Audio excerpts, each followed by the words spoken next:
This is a post-apocalyptic dream in which the world has succumbed to darkness and is now overrun by vampires.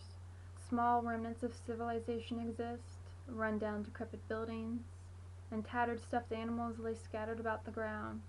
The days are shorter, nowhere is safe once the sun falls below the horizon, unless they are with me, for I have special psychic powers. I'm hiding in the roof of a treehouse with other survivors. Vampires encircle the tree, climbing up onto the limbs, trying to sniff us out. We are preparing to escape, which we will accomplish by utilizing my ability to alter the vampire's sights so we are invisible to them. I can also mask our scent. And as we sneak out the bottom door that leads to the trunk of the tree, I have to utilize much of my strength to concentrate, and I accidentally stumble on a branch and lose focus. We appear and disappear in quick succession like white noise on a TV, and the vampires see us, and they almost catch us. But luckily, I regain my focus, and we escape. As we traverse the forest, the sun rises, and we find another group of survivors. We band together and make camp alongside a lake, and once everyone is settled in, I tell them I'm leaving to return home and find my family and my dog. I must have been walking for hours because by the time I find my mother wandering through the woods, dusk is settling in and giving way to the night. I cry as I ask her about my miniature pinscher, and unfortunately Mom says she had to leave my dog behind. I run toward our home, where we lived right before the apocalypse. Mom follows me and urges me to come back as it's getting dark, but I refuse. Once we are in my old room, Mom tells me that they hid up in the attic for a very long time and had to leave my dog when they left. I climb up to the attic, which is a covered hole in the ceiling, and it's extremely dark. I take a candle, and I fear what I might find above in the darkness. I can't stand the thought of my dog suffering and dying alone. As I enter the attic, I look around and find human forms lying on a bunch of beds, and one of them sits up. It's an older man and his family. They have been hiding up here. I ask them about a dog and describe what she looks like, and the little boy, the older man's son, has a dog. I demand he show me, and he takes me outside. It's getting much darker now. The sun is a sliver on the horizon. The vampires will be active soon.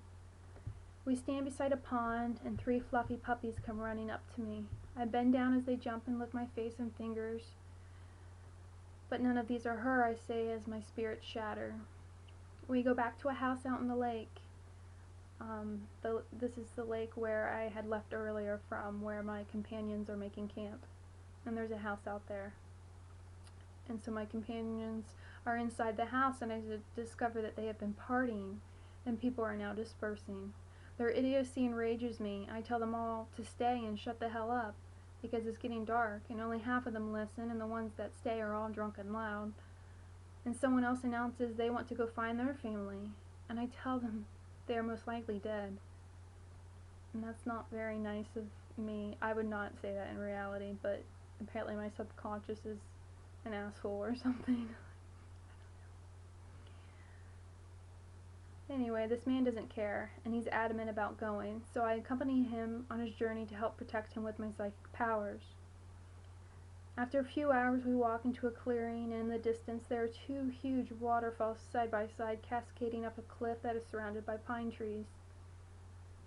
I say we aren't going to make it back, because it's getting darker once again.